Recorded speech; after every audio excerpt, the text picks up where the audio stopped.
lado de fora. Não há como capturar e colocar o divino em palavras. Ele só pode ser expresso através do silêncio.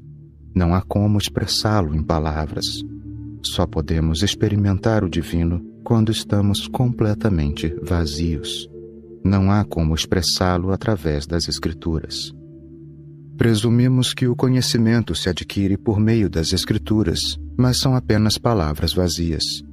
As pessoas que originalmente disseram essas palavras por compaixão e amor acreditavam que poderiam expressar com palavras o que sabiam. Pensavam que toda a humanidade deveria entender o que eles tinham aprendido. Mas são só palavras vazias, cartuchos vazios. Não se pode transmitir a experiência através das palavras. Se você não as experimentou pessoalmente, as palavras são como cartuchos vazios, não têm nenhum significado. Colecionamos palavras como Brahman, o Absoluto, Advait, a não-dualidade, Satyanand, a verdade, a consciência e a felicidade. Colecionamos muitas palavras desse tipo. Nós as guardamos em nossas caixas e isso cria a ilusão de que as entendemos. Essa ilusão é o obstáculo que nos impede de entender. Por isso eu digo que o conhecimento não o levará às portas do divino. Só poderá chegar ali quando se der conta de que eu não sei nada. As palavras criam a ilusão do saber. As Escrituras e as doutrinas o levam a crer que você sabe.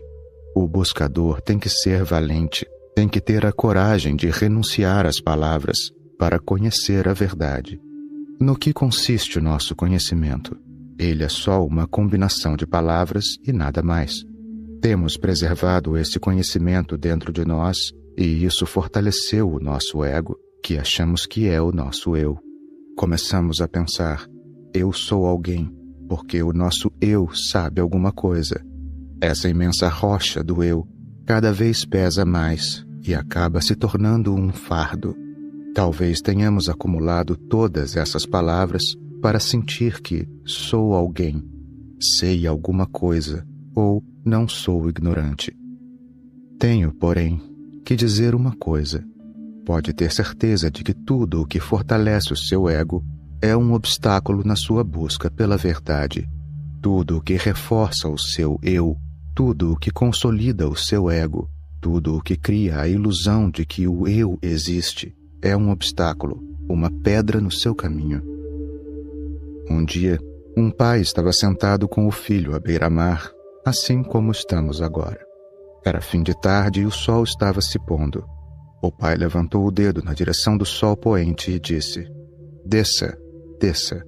O sol baixou um pouco mais e desapareceu no horizonte. O filho ficou assombrado pelo poder que tinha o pai. Ele era capaz de mandar o sol se pôr. O garoto olhou para o pai, o segurou pelos ombros e pediu, papai, você é tão poderoso. Por favor, faça de novo. Faça esse truque outra vez. O pai deve ter ficado muito sem jeito, mas as pessoas inteligentes sempre encontram uma saída. Ele disse, é um truque tão difícil que só pode ser feito uma vez por dia. Amanhã à tarde eu faço outra vez.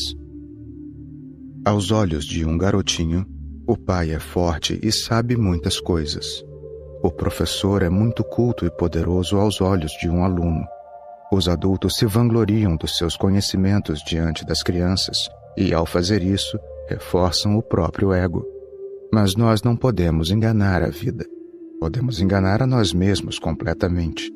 Se existe uma intenção por trás de todo o nosso conhecimento, é nos exibirmos. Eu sou alguém. Conheço alguém. Tenho poder. Não sou ignorante. Não sou fraco. Mas qual é a realidade? A realidade é que nós e o nosso conhecimento vamos desaparecer, assim como as folhas secas que voam ao vento. Nós e o nosso conhecimento somos como castelos de cartas. Basta uma brisa para destruí-los. Que profundidade tem o conhecimento do homem? Qual é a força, qual é o poder por trás da própria existência do homem?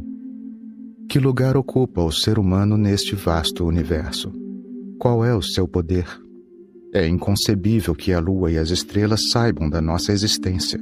A lua e as estrelas estão longe, Mas as árvores ao nosso redor estariam conscientes de nossa existência?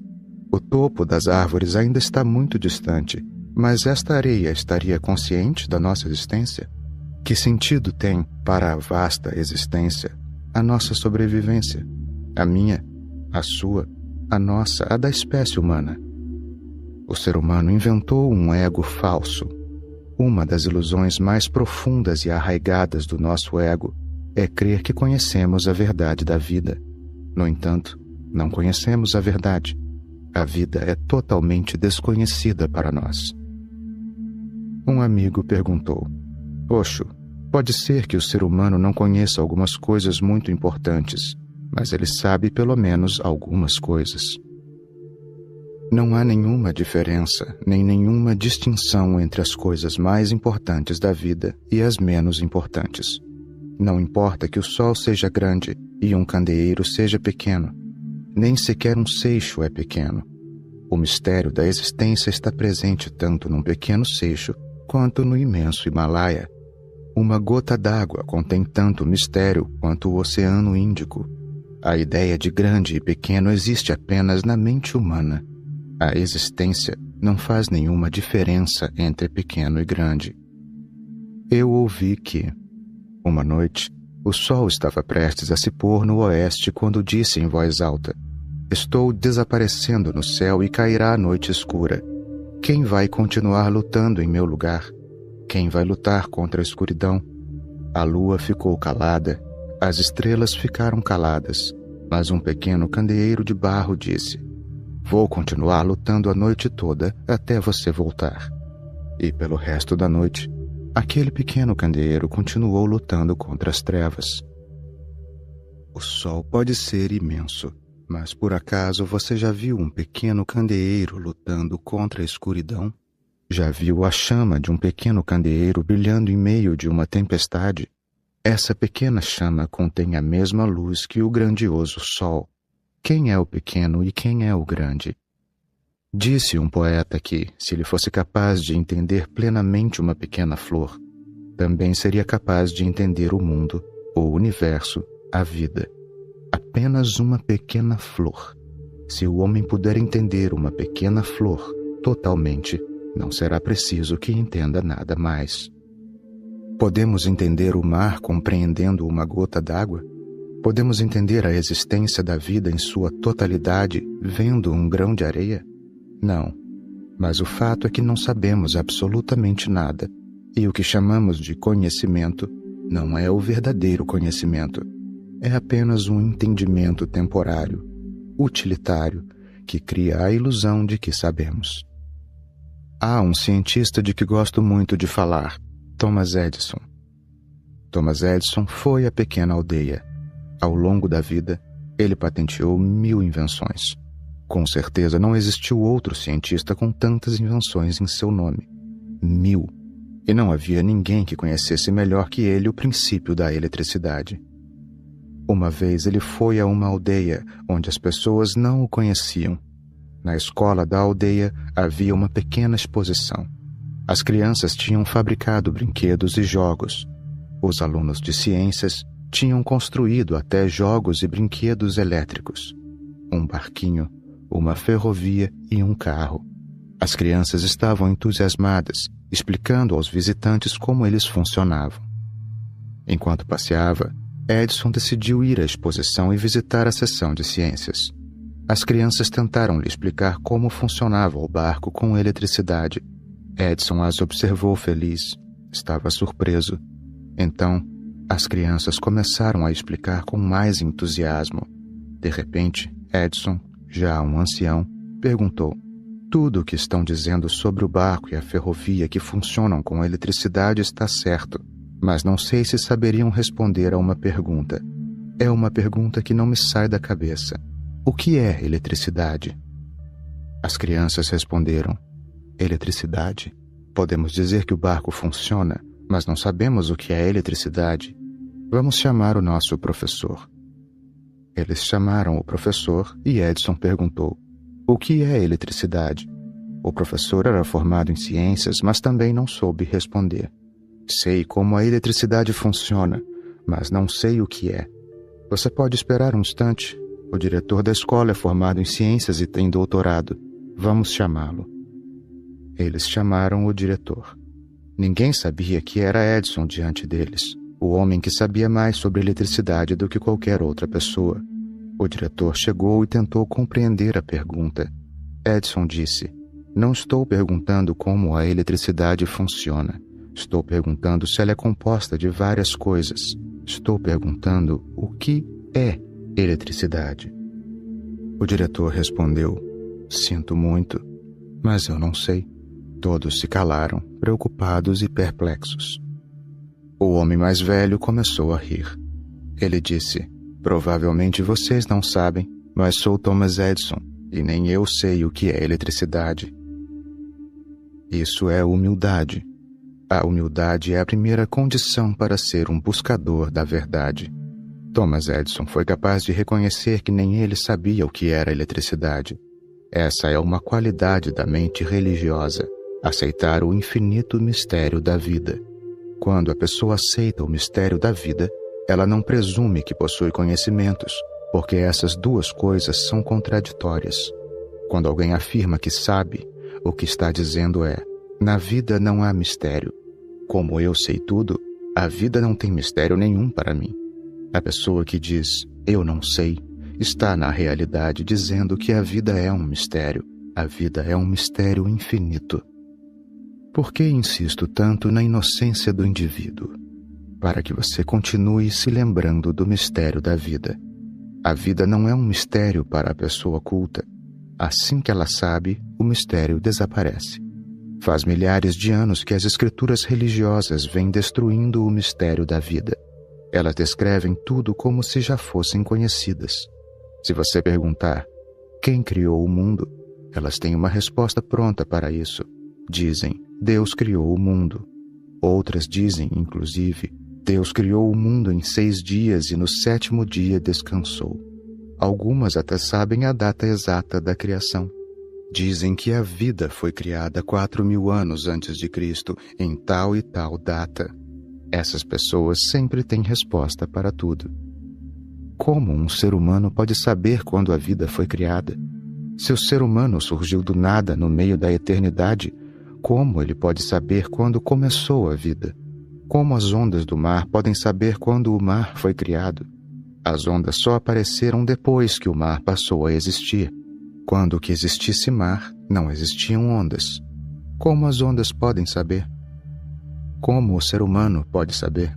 Como alguém pode saber como e quando se iniciou a vida? É impossível. Mas a pessoa instruída é muito vaidosa. Sempre tem resposta para tudo. Não se negam a responder a nenhuma pergunta. Nunca dizem, não sei. Pergunte o que quiser. As escrituras religiosas têm resposta para tudo. Por isso digo que um cientista pode chegar à verdade da vida, porque a mente científica é humilde.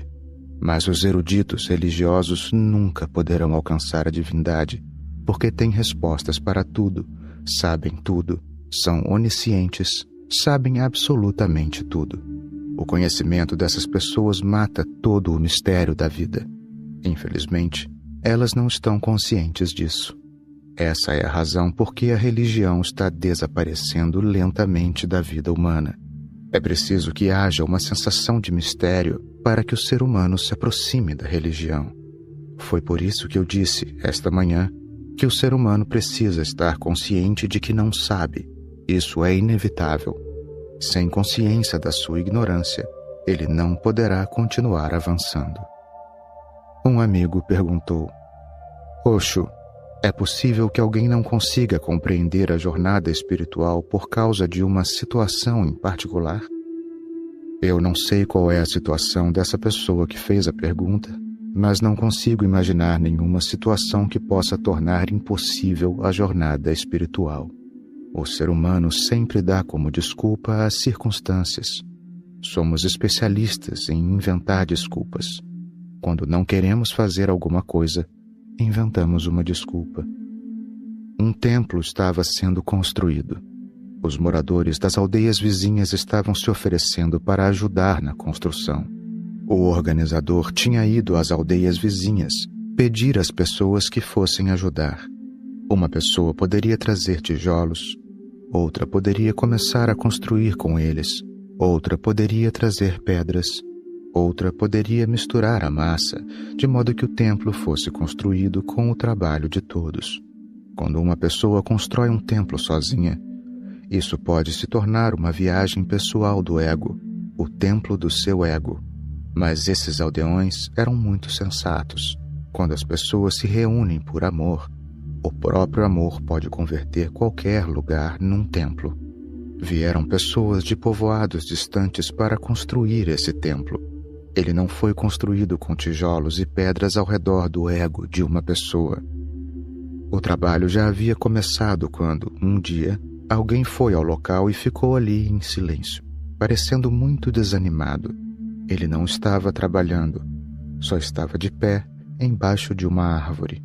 Algumas pessoas que estavam construindo o templo foram até ele e perguntaram: "Amigo, você não quer nos dar uma mão? Não gostaria de ajudar?" O homem disse: "Eu bem que gostaria de contribuir com o meu trabalho para a construção desse templo de Deus. Queria ter essa satisfação. Mas o que se pode fazer com o estômago vazio? Estou com fome. Alguém trabalha com o estômago vazio?" Os trabalhadores entenderam a situação dele. Levaram-no à aldeia e lhe serviram um almoço completo. Depois o levaram de volta até o local do templo. Continuaram construindo o templo, mas o homem continuou debaixo da árvore, assim como pela manhã. Algum tempo depois, as pessoas perceberam que ele ainda estava parado ali com cara de infeliz. Não tinha levantado um tijolo ou pedra. Elas novamente foram até ele e perguntaram: "Qual o problema? Por que não nos ajuda?" Ele disse: "Também quero trabalhar para construir este templo, mas alguém consegue trabalhar com o estômago cheio?" Pela manhã ele estava com o estômago vazio, por isso não podia trabalhar. Agora ele estava com o estômago cheio e por isso não podia ajudar. Quando ele iria trabalhar, então? Algumas pessoas não conseguem iniciar uma jornada espiritual porque são pobres. Outras não conseguem empreender uma jornada espiritual porque são ricas. Alguns não podem dar um passo nessa direção porque estão com o estômago vazio. Outras dizem que não podem iniciar a jornada porque estão com o estômago cheio. Encontro pessoas em muitas circunstâncias diferentes, e sempre são as circunstâncias que as impedem de fazer as coisas. Até hoje, não encontrei ninguém que diga que pode fazer algo graças às circunstâncias. Claro que o motivo é outro. Não são as circunstâncias, é outra coisa. Sempre encontramos uma justificativa para não fazer algo, sempre encontramos uma explicação lógica e assim ficamos em paz. Que tipo de situação poderia nos impedir de ser carinhosos? Que tipo de situação poderia nos impedir de ficar em silêncio e em paz por alguns minutos? Sempre que alguém quer empreender uma jornada espiritual, ela pode, seja qual for a situação, sejam quais forem as circunstâncias. O rei da província chinesa de Yunnan sentenciou à morte seu primeiro-ministro. Naquela tarde, os soldados marcharam até a casa do ministro e a cercaram. Disseram que ele estava em prisão domiciliar e que o rei ordenara seu enforcamento às 6 da tarde. Era o aniversário do ministro e os amigos dele estavam reunidos na casa porque tinham organizado um jantar aquela noite. Também tinham contratado um grande músico que acabara de entrar na casa com a sua vina. A atração musical estava prestes a começar. Depois de ouvir as palavras dos soldados, o músico ficou nervoso e deixou de lado sua vina. Os amigos do ministro também ficaram consternados e a esposa começou a chorar. Mas o ministro disse: "Até às 6 temos muito tempo. O músico terá tempo de tocar uma de suas peças. Nosso rei fez a gentileza de mandar-me enforcar só às 6. Por que parou de tocar a vina? Porque estão todos tristes. Ainda falta muito para o relógio marcar 6. Vamos continuar festejando." Os amigos perguntaram: "Como vamos desfrutar do nosso jantar?" O músico perguntou: "Como posso tocar a vina? A situação não é propícia para se tocar nenhuma música." O ministro, que estava à beira da morte, começou a rir. Ele disse: que situação poderia ser mais favorável? Vou morrer hoje às 6 horas. Não é justo que eu ouça música antes disso? Não é justo que eu me divirta com meus amigos? Só tenho que me despedir às 6. Por acaso não é justo que eu veja meus amigos e transforme minha casa em um salão de festas? Os membros da família disseram: a situação não é apropriada para se tocar a vina ou celebremos com um jantar. O ministro insistiu: pode haver ocasião mais apropriada? Já que só tenho que dizer adeus às 6 horas, por que não posso me despedir ouvindo música? Por que não posso celebrar com meus amigos? Não é justo que esta casa seja um lugar de celebração? Não é justo que meus amigos se lembrem para sempre dos momentos finais, do meu último adeus? Então a vina continuou a tocar naquela casa. Eles continuaram o jantar, mesmo que as pessoas e o músico estivessem tristes e preocupados. A notícia chegou aos ouvidos do rei, que foi até lá pessoalmente para descobrir se o primeiro-ministro tinha ficado louco. Quando chegou à casa do ministro, ouviu o som da vina. Viu os convidados que tinham se reunido para festejar. Quando o rei entrou na casa e viu o ministro sentado ali, alegremente perguntou: você ficou maluco? Não recebeu a notícia de que vai morrer na forca às 6 horas da tarde? O ministro disse: sim, recebi. E foi por isso que decidimos celebrar ainda com mais alegria. Não podemos diminuir a alegria só porque às 6 horas eu tenho que ir. Decidimos celebrar com grande alegria até às 6 horas, para que os últimos momentos da minha vida sejam lembrados para sempre por todos que estão aqui. O rei disse: é absurdo enforcar alguém assim. Não posso condenar à morte alguém que sabe viver. Retiro a sentença. Não é correto matar uma pessoa tão adorável. O que é justo ou correto na vida não depende das circunstâncias. Depende de como enfrentamos essas circunstâncias, com que atitude, com que perspectiva. Eu não conheço nenhuma situação nesta vida que pode impedir você de empreender a jornada rumo à verdade. O único que pode impedi-lo de trilhar esse caminho é você mesmo, mas essa é uma questão diferente. Se for esse o caso, qualquer situação pode impedi-lo, mas se você não quiser impedir a si mesmo, não há nem nunca haverá uma situação que possa impedi-lo. Tente analisar sua atitude conscientemente. Não culpe a situação. Observe conscientemente se sua perspectiva está errada, se seu jeito de avaliar a situação está errado, se sua maneira de abordar a situação está errada, se está olhando as coisas de um ponto de vista errado. Isso me lembra um caso. Havia uma freira na Coreia. Uma noite, ela pegou o caminho errado e chegou a uma aldeia. Em vez de ir ao lugar aonde queria, pegou o caminho errado e chegou em outro lugar. Foi até uma casa e bateu na porta. Já era meia-noite. Abriram a porta. As pessoas dessa aldeia tinham outra religião. A pessoa que morava na casa fechou a porta na cara da freira, dizendo: você não é bem-vinda nesta casa. Não reconhecemos a sua religião. Vá a outro lugar. Com certeza, ninguém nesta aldeia vai abrir a porta para você, porque as pessoas aqui têm outra religião. Somos inimigos da sua. Você deve saber que nossas religiões se opõem. A nossa aldeia pertence a uma religião e a próxima aldeia adotou uma religião diferente. As pessoas de uma religião não oferecem refúgio a alguém de outra religião. Não gostamos dos seguidores de outra religião, nem confiamos neles. À noite, geralmente as pessoas fecham as portas. Naquela aldeia, todas as portas estavam fechadas. A freira bateu em 3 ou 4 diferentes, mas nenhuma se abriu para ela. Era uma noite fria e a freira estava sozinha. Aonde poderia ir? As pessoas supostamente religiosas, porém, não pensam em termos de valores humanos. Sempre pensam que alguém é hindu, muçulmano, budista ou jainista. Ninguém valoriza a pessoa simplesmente por ser um ser humano. A mulher teve que deixar a aldeia no meio da noite e dormir embaixo de uma árvore. Depois de algumas horas, ela acordou e abriu os olhos por causa do frio. O céu estava cheio de estrelas. A árvore sob a qual ela estava dormindo tinha florescido, e a fragrância das flores que tinham desabrochado à noite flutuava no ar ao redor dela. As flores reluziam e vibravam quando se abriam. Por cerca de meia hora, ela ficou em silêncio, assistindo às flores desabrochando.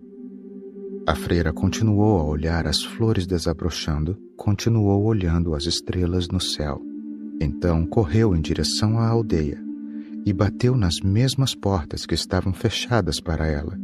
As pessoas se perguntavam quem estaria chamando no meio da noite.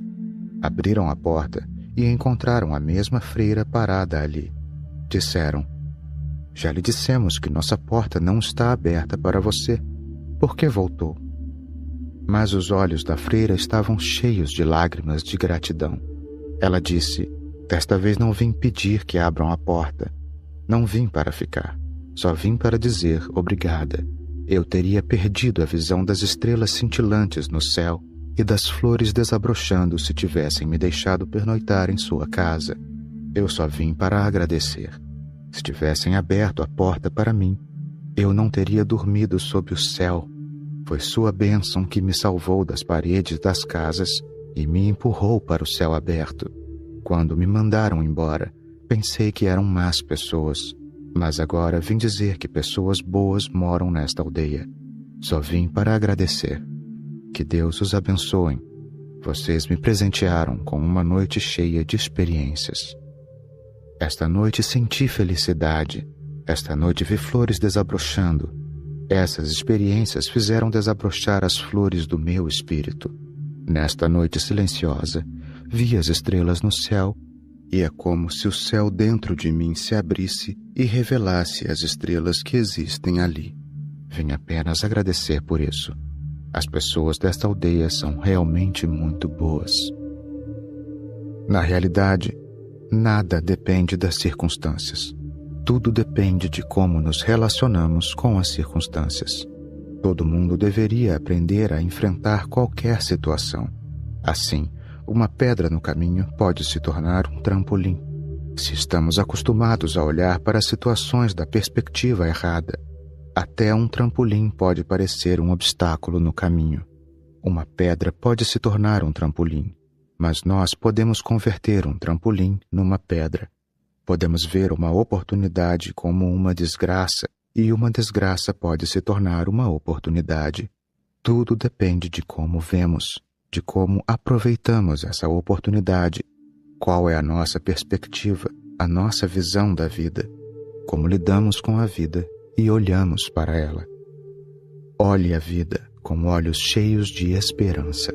Um buscador que não vê a vida com esperança não consegue progredir em seu caminho. Tem que ver a vida com esperança. Se um buscador perde a coragem quando olha a vida, ele não consegue progredir no caminho, seja em que ritmo for. Olhe a vida com coragem infinita. Se olhar para a vida com impaciência, ou se for muito rápido, você não vai conseguir avançar nem um centímetro. Olhe a vida com paciência, com infinita paciência, pensando: se algo não aconteceu hoje, pode acontecer amanhã. Se não acontecer amanhã, pode acontecer depois de amanhã. Tenha paciência e esperança. O ser humano está trilhando um caminho desconhecido, e no caminho da solitude não há marcos que mostrem a distância que percorreu. Não há multidões ao seu redor para verificar seu progresso. Você tem que caminhar em direção à verdade sozinho. Se não tiver uma paciência infinita, se não tiver esperança, se não vê a vida com alegria, se não tiver uma mente cheia de reverência, será muito difícil seguir em frente. Você precisa entender alguns pontos relacionados a essa questão. Existem mais algumas perguntas que ainda não respondi, mas vamos voltar a elas amanhã. Depois de entender esses pontos, começaremos a meditação da noite. Eu disse que a perspectiva do buscador deve estar cheia de esperança. Em geral, nossa perspectiva carece de esperança. Sempre olhamos o lado sombrio das coisas. Sempre escolhemos uma perspectiva a partir da qual as coisas parecem tristes, complicadas, negativas. Certa vez, um homem foi a uma aldeia que não conhecia. Ele disse: "Estou procurando este sujeito. Sei que ele toca flauta lindamente." A pessoa com quem ele estava falando disse: "Esqueça. Como pode tocar flauta? Esse homem é um ladrão, um mentiroso, é desonesto. Como vai tocar flauta? Em nossa comunidade não existe ladrão maior do que esse." O estrangeiro disse: "Então como devo perguntar por ele? Tenho que localizá-lo. Devo perguntar onde fica o maior ladrão da sua comunidade?" Ele recebeu a resposta: "Se perguntar dessa maneira, talvez possa conseguir o endereço dele." Ele se dirigiu a outra pessoa da mesma aldeia e disse a ela: "Preciso localizar um sujeito desta aldeia que é um grande ladrão, um mentiroso. É um sujeito desonesto, mas sabe tocar flauta tão bem que eu não posso acreditar que conte mentiras e que seja um ladrão." O homem toca flauta e a pessoa acha que não pode ser um ladrão se toca flauta tão bem. Outra pessoa acha que ele é um ladrão miserável, e por isso é impossível que toque flauta. Tudo depende de como encaramos as coisas, da perspectiva com que as vemos. O que buscamos em nossa vida, nas pessoas ao redor, nas circunstâncias, nas situações à nossa volta. Buscamos a luz, o lado positivo ou o lado sombrio? O que é que buscamos? Buscamos raios de luz ou cantos escuros? Quando vemos um canteiro de flores, contamos as flores ou os espinhos? Quando nos sentamos com alguém, vemos essa pessoa através de uma porta que leve à apreciação ou que leve à condenação. O que estamos buscando? Qual é a nossa perspectiva? Aos poucos, com o tempo, construímos um sentimento dentro de nós que corresponde ao ponto de vista que adotamos. O buscador precisa ter uma visão clara da esperança. Precisa ser capaz de ver o lado bom das coisas. Precisa encontrar o lado bom em todas as situações. Em um denso bosque de espinheiros, ele precisa ser capaz de ver uma flor. Assim, do caminho dele, desaparecerão os espinhos. A cada dia, ele encontrará caminhos mais profundos que o conduzam às flores. Não é nenhuma surpresa que tenhamos o que buscamos. Encontramos o que estamos procurando. Portanto, deveríamos reconsiderar nossa própria situação. Existe a possibilidade de que aconteça algo bom em nossa atual situação? Nossa situação atual é favorável? Existe alguma possibilidade de amizade? Existe algo nas circunstâncias que nos ajude a abrir alguma porta? Se procurarmos, sempre encontraremos algo. Muitas coisas podem acontecer, muitas outras coisas podem acontecer. Mas se não procurarmos, ou se buscarmos as coisas erradas, não vamos encontrar nada. Um homem machucou o pé. Ele está muito alarmado, muito triste, e começa a culpar Deus. Ele vai até um arranha-céu em Nova York. Entra no elevador e vê outro homem ali, sentado numa cadeira, rindo e cantando uma música. E o homem não tem pernas. A primeira pessoa está acusando Deus por sentir uma leve dor no pé. Ele pergunta ao homem: "Amigo, que motivo tem para rir e cantar se lhe faltam as duas pernas?" O homem responde: "Ainda tenho 2 olhos e 2 braços. Eu vi uma pessoa que perdeu os 2 braços. Também vi outra que perdeu os 2 olhos. Eu perdi 2 pernas. E daí? Ainda tenho 2 braços e 2 olhos. Eu tenho todo o resto. Devo culpar Deus por ter tirado as minhas pernas ou devo agradecê-lo por todas as graças que ainda me restam? O que devo fazer?" Devemos agradecer a existência por tudo o que temos ou devemos nos queixar por tudo o que não temos? Cada um tem que decidir por si mesmo. Você pode se queixar ou pode agradecer, ninguém vai lhe dizer o que tem que fazer. Mas entre as duas situações há um mundo de diferença.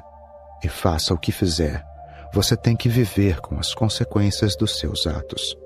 A pessoa que reclama está a cada dia mais triste. Ela vive frustrada. Aquela que agradece se torna a cada dia mais feliz. Ela vive cheia de esperança e alegria. A pessoa cheia de esperança pode avançar, mas aquela que perdeu a esperança, por mais que coloque um pé na frente do outro, vai sempre para trás. É por isso que eu digo para você analisar sua própria situação e ver se é possível ter esperança.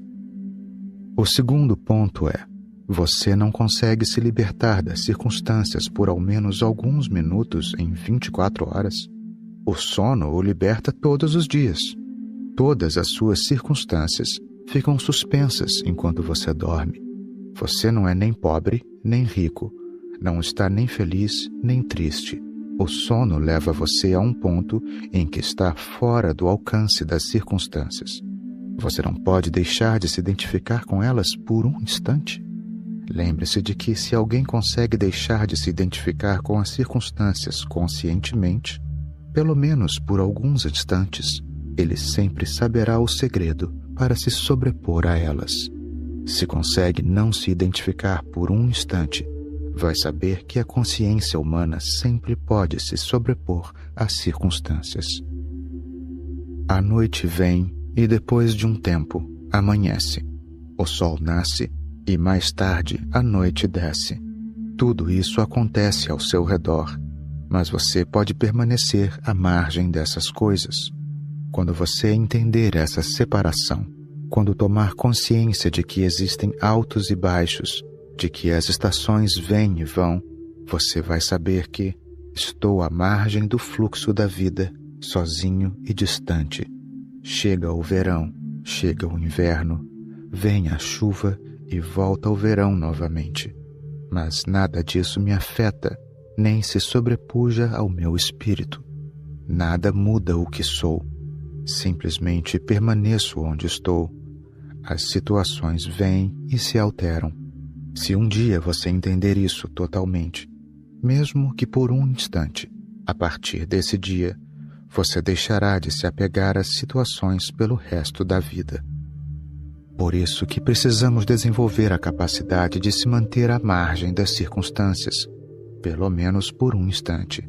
Não tem sentido nos queixarmos de uma situação. Meditação significa se afastar das circunstâncias por um momento. Esse é o significado da meditação. Ficar à margem das circunstâncias, manter uma certa distância, elevar-se acima delas, como se estivesse em um avião, vendo as árvores mais abaixo, as montanhas mais abaixo. Do mesmo modo, você pode entrar no vazio da meditação. Da mesma forma, na meditação, você pode deixar para trás suas circunstâncias, sua casa e sua família. Sua consciência se eleva em outra direção. Aí você entende que, evidentemente, está cercado pelas circunstâncias, mas, ao mesmo tempo, está fora delas. Assim como as nuvens cobrem o sol, as circunstâncias nublam a consciência dos seres humanos. Mas a consciência está sempre acima das circunstâncias. Por meio da meditação, você pode ter essa experiência de estar fora das circunstâncias, separado delas. Não ponha a culpa nas circunstâncias. Encontre uma saída. Não existe neste mundo nenhuma situação e nenhum lugar que não tenha um caminho que leve à divindade. Talvez esse caminho seja um pouco acidentado e pedregoso. Pode haver algum conflito, algo que precise ser rompido ou alguma luta, mas não existe nenhum lugar de onde você não possa encontrar o caminho para a divindade. Para finalizar, gostaria de dizer que as pessoas, quando têm que percorrer um caminho difícil, sentem um tipo diferente de satisfação ao alcançar seu destino. A alegria delas é bem diferente. A história da sua conquista, o assombro diante dela, do seu triunfo, é de um tipo diferente. Não tenha medo. Ainda que siga um caminho difícil, é possível que você descubra riachos de água doce.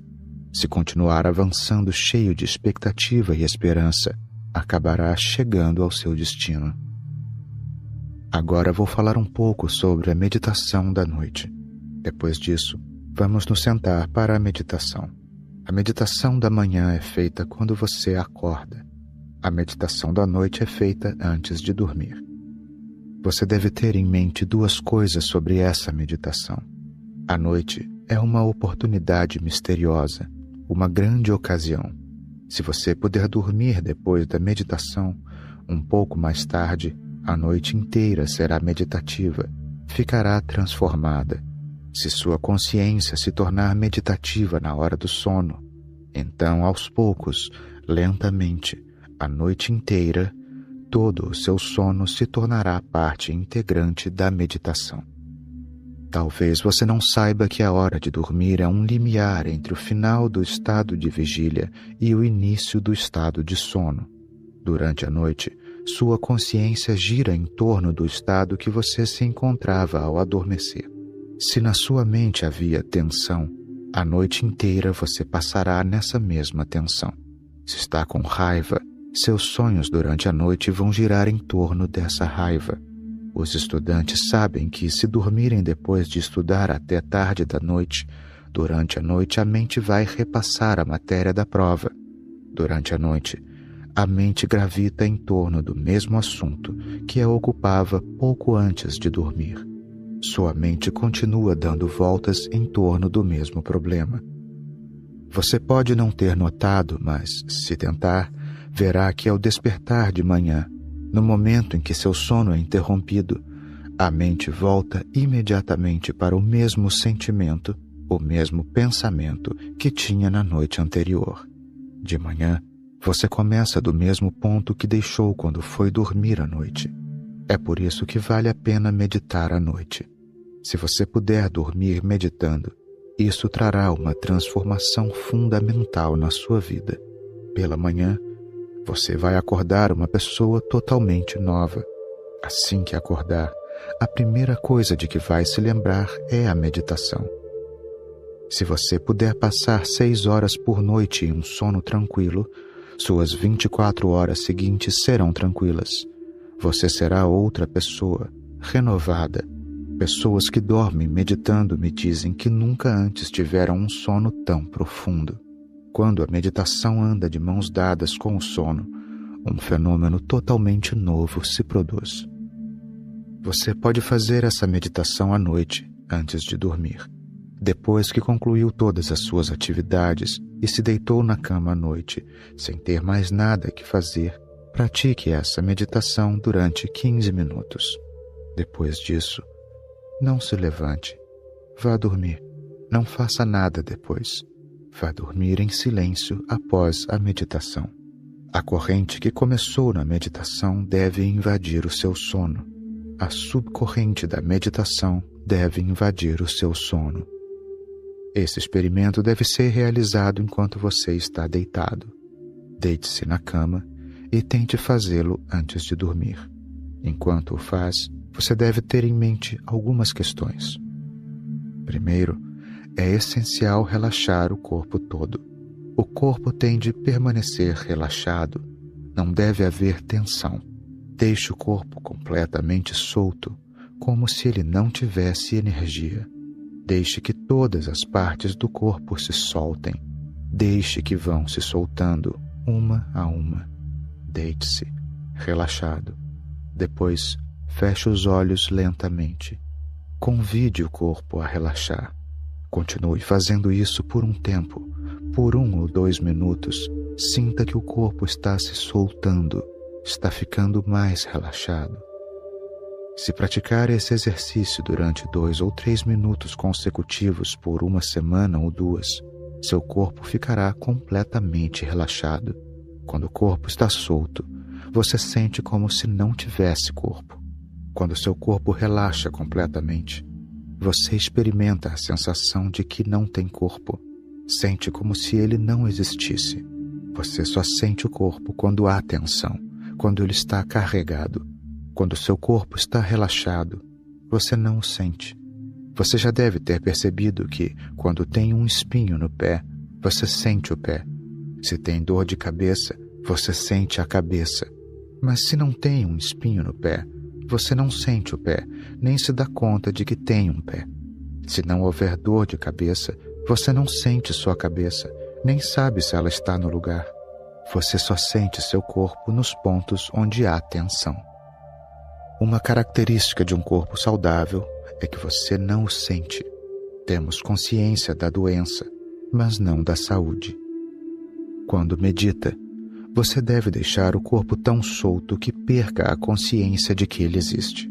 Deve fazer isso durante 2 semanas. Quem fizer isso com totalidade pode conseguir esta mesma noite como se o corpo não existisse, como se ele não estivesse mais lá. Por 2 ou 3 minutos, sugira ao corpo que ele relaxe. Depois, tente acalmar a sua respiração. Não prenda a respiração, deixe que ela flua, que venha quando vier e vá quando se for. Durante 2 ou 3 minutos, sinta que a respiração vai ficando tranquila, cada vez mais tranquila. Quando começar a ter esse sentimento, sua respiração se acalmará mais. Você verá que o ar está entrando e saindo muito lentamente dos seus pulmões. Depois de alguns dias, será muito difícil sentir se o ar está entrando ou saindo. A respiração ficará muito calma. Quando seu corpo está relaxado, sua respiração se tranquiliza naturalmente. Quando sua respiração fica tranquila, seus pensamentos enfraquecem. Então, você deveria sugerir outra coisa, que seus pensamentos também se acalmem. Você tem que dar a si mesmo essas 3 sugestões. Pela manhã, já experimentamos fazer isso. O 4º ponto a ser observado é continuar deitado em silêncio, escutando o vento, as árvores, o mar. Mesmo que haja o ruído de pessoas andando na rua, de veículos, táxis, caminhões, continue ouvindo tudo com atenção. São 3 coisas: o corpo, a respiração e os pensamentos. Deixe que se acalmem e volte a fazer o mesmo experimento que fizemos pela manhã. Continue fazendo isso enquanto está deitado. Vá dormir enquanto afunda lentamente nesse silêncio. Vamos praticar essa meditação aqui para que você a compreenda. Depois, volte para o seu quarto e faça-a antes de cair no sono e depois vá dormir. É melhor que a façamos aqui para que você possa entendê-la. Se praticá-la, o resultado pode ser extraordinário. Tudo depende da sua vontade, do seu desejo de saber, da sua busca e do anseio que tem. Agora vamos fazer a meditação. Peço que se espalhem para que possam se deitar. Logo apagaremos a luz. Hoje vou dar as sugestões para que você saiba quais tem que dar a si mesmo. Depois, você poderá praticá-la em seu quarto e dormir. Abra um espaço para que caibam todos. Afastem-se uns dos outros. Abra espaço ao seu redor. Ninguém deve ficar tocando ninguém. Abra espaço para que todos possam se deitar em silêncio, sem falar. Afastem-se, porque vão ter que se deitar. Não fale nada, porque isso não tem nada a ver com falar. Se não falar, não vai incomodar ninguém. Abra o seu próprio espaço. Fique onde quiser. Peço que encontre um espaço depressa. Fique sozinho e deite-se confortavelmente para que possa participar de todo o experimento e ir mais fundo. Deixe a luz acesa, por favor. Está bom assim. Deite-se em seu próprio espaço. Por favor, deite-se no seu espaço. Aproveite essa oportunidade. Tire o máximo proveito dessa oportunidade. Podemos não ter uma noite tão incrível outra vez. Tanta solitude. É uma oportunidade de ouro que podemos não voltar a ter. Deite-se, feche os olhos, relaxe o corpo. Feche os olhos, relaxe o corpo. Agora vou lhe dar algumas sugestões. Experimente o que eu disser junto comigo. No momento em que você sentir, verá os resultados. Sinta, o corpo está relaxando. O corpo está relaxando. O corpo está relaxando. Solte-o totalmente, como se não tivesse vida. O corpo está relaxando. O corpo está absolutamente relaxado. O corpo está relaxando. O corpo está relaxando. O corpo está relaxando. Sinta. O corpo está relaxado. O corpo está totalmente silencioso e relaxado, como se não estivesse aí, como se não existisse. Há uma brisa, o céu, as árvores, mas o corpo não está. O corpo ficou completamente relaxado e tranquilo. Desacelere a respiração. A respiração está ficando mais tranquila. Respire mais devagar. A respiração está mais tranquila. Está ficando mais tranquila. A respiração está mais tranquila. A respiração está mais tranquila.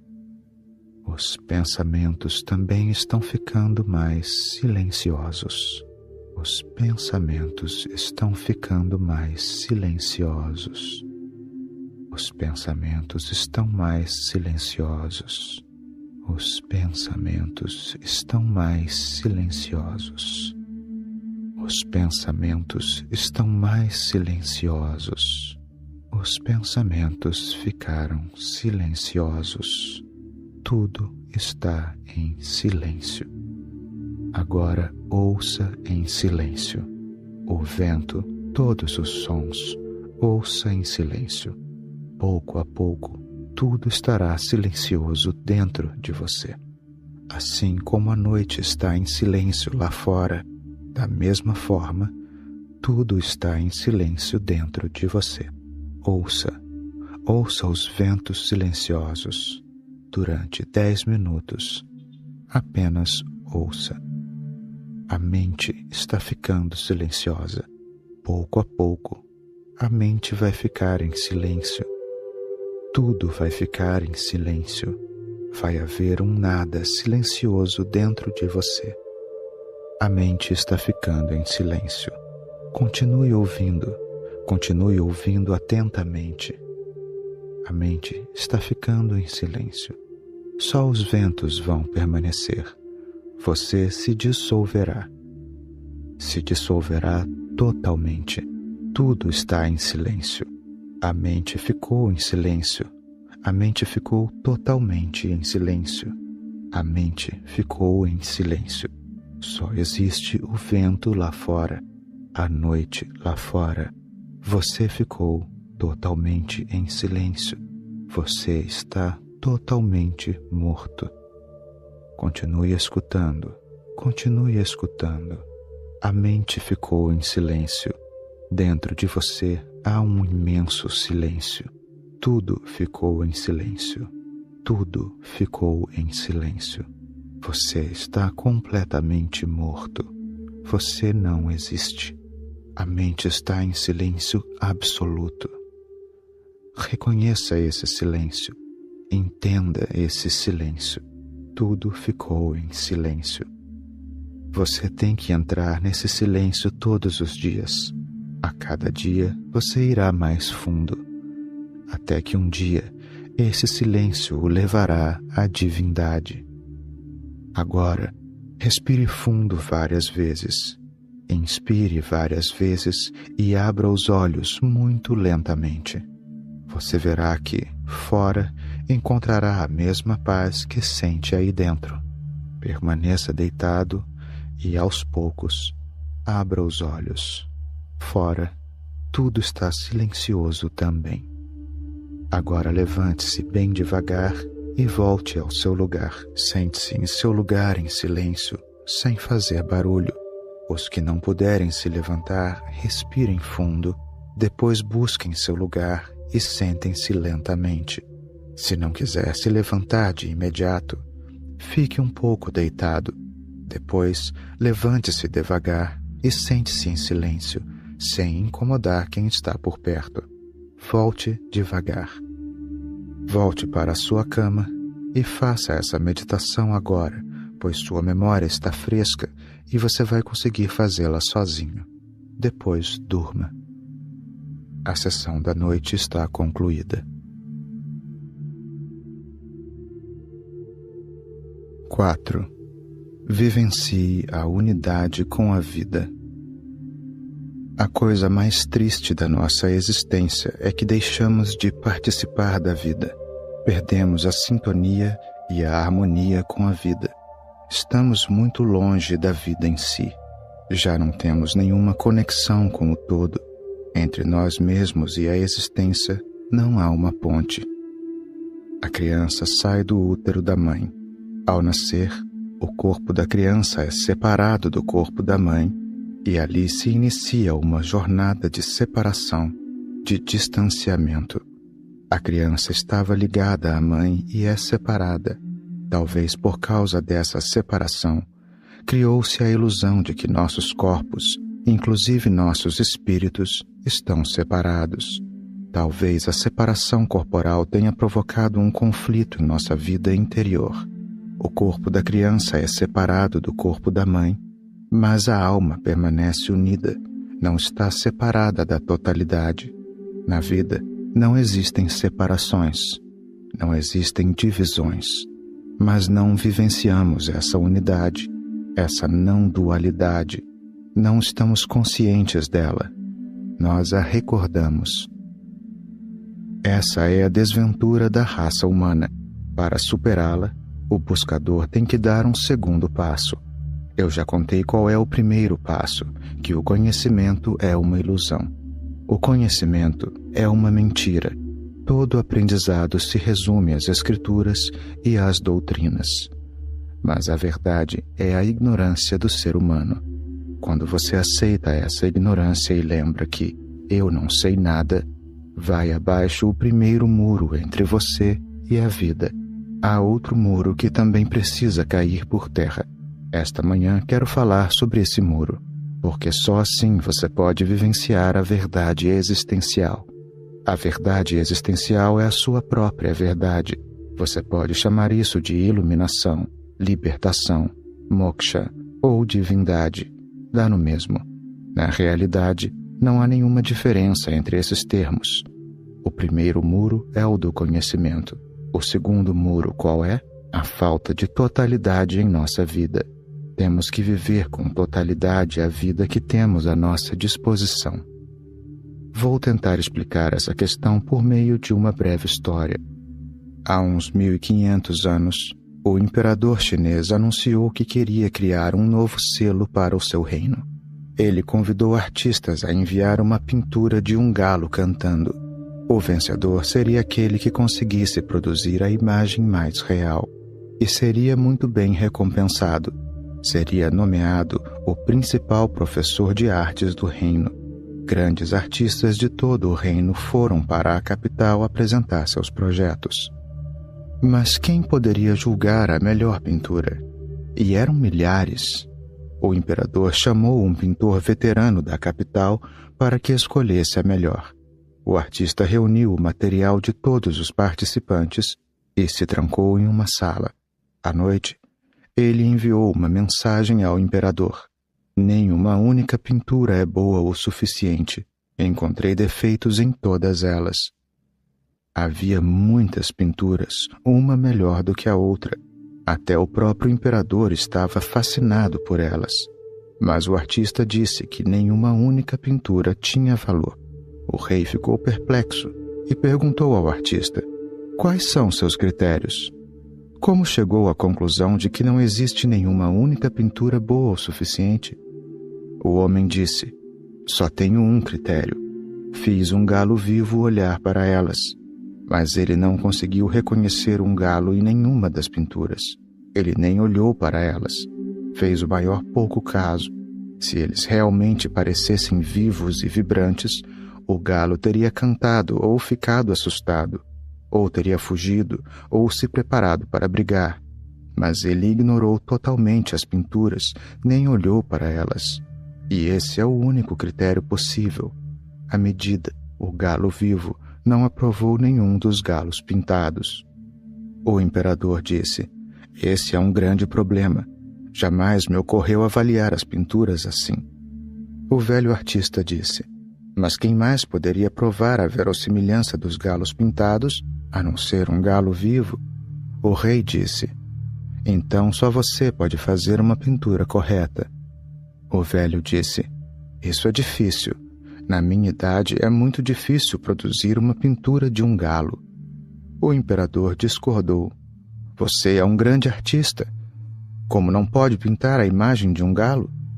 O velho disse: a imagem de um galo pode ser pintada sem problema, mas para fazer isso eu tenho primeiro que me tornar um galo. Caso contrário, será muito difícil.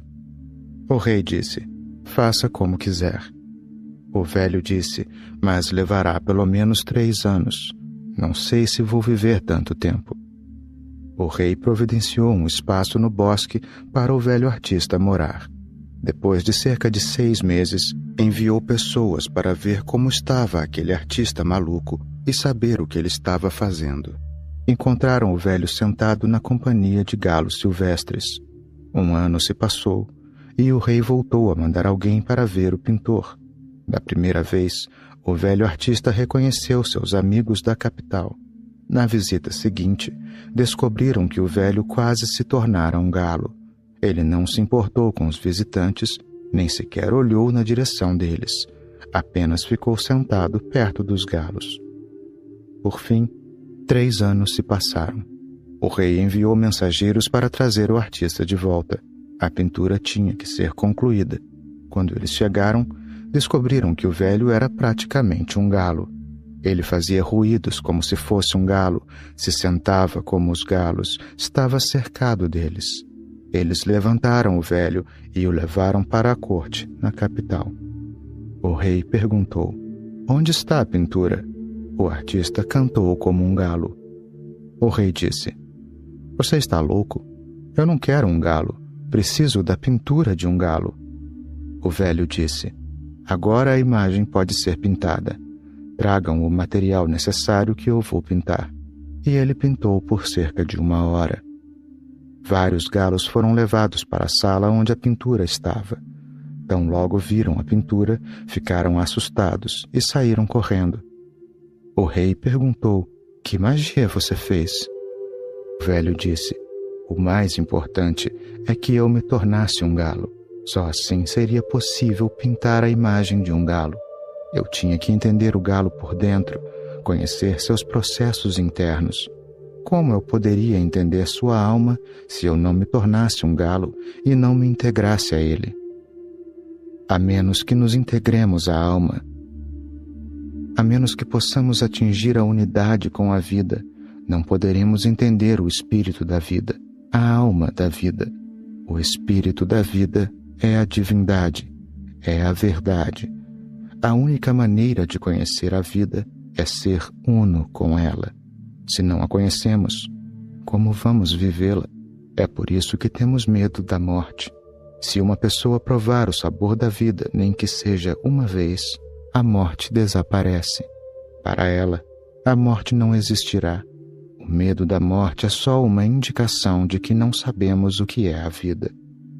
Não entendemos a vida porque nunca fomos unos com ela, nunca nos aproximamos dela, nunca ficamos em harmonia com ela. Como perdemos a sintonia com a vida? Como destruímos a música? Por que criamos uma divisão tão profunda entre nós e a vida? Se pudermos entender isso, podemos nos livrar dessa divisão. A divisão foi criada porque aqueles que insultam a vida e estão contra ela explicavam as coisas de uma maneira muito equivocada. Dizem que a vida não tem sentido, que a vida é sofrimento, que é melhor fugir dela. Dizem que deveríamos escapar da vida. Os professores do passado insultaram a vida, depreciaram a vida. E esses ensinamentos é que criaram a separação, a divisão entre o ser humano e a vida. Como podemos nos conectar com o que foi negado, que foi contestado, que foi considerado sem sentido e absurdo? A vida foi condenada de todas as maneiras possíveis. O corpo foi condenado. E o corpo é a expressão da vida. O mundo foi condenado. e o mundo é a expressão da criação. A matéria foi condenada, e a matéria é a expressão do espírito. Condenou-se tudo o que é visível e se exaltou o invisível. Só se fala do invisível, mas só vemos o que é visível. Discutimos o que não tem forma, mas só podemos captar o que tem forma. Condenamos a expressão, a forma, o que podemos ver. Obviamente, só o que nos restou foi uma discussão do que não tem forma. Leve em conta que você só poderá conhecer o que não tem forma se conhecer a forma. Só poderá conhecer a não matéria se conhecer a matéria. Só poderá estar conectado à alma se conhecer o corpo.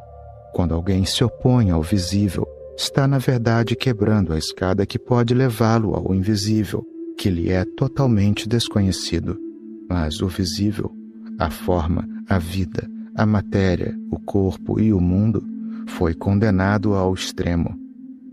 Se ao menos tivessem exaltado a vida na mesma proporção, se todas aquelas pessoas ao menos tivessem louvado as bênçãos da vida, se todas aquelas bocas e vozes tivessem expressado a dignidade e a glória de se viver, hoje a Terra teria sido um lugar totalmente diferente. A Terra estaria transbordando de religiosidade, cheia de felicidade. Hoje a vida seria a própria música. Mas, até agora, os professores da humanidade condenaram a vida. Eles se opuseram a ela. É compreensível que essa mesma oposição, esse insulto à vida, essa condenação, tenha criado um muro entre nós e a vida. No momento em que começamos a pensar em religião, o sentimento de que a vida não tem sentido começa a se insinuar. De que precisamos fugir da vida, correr dela, nos livrar dela, escapar do ciclo de nascimento e morte.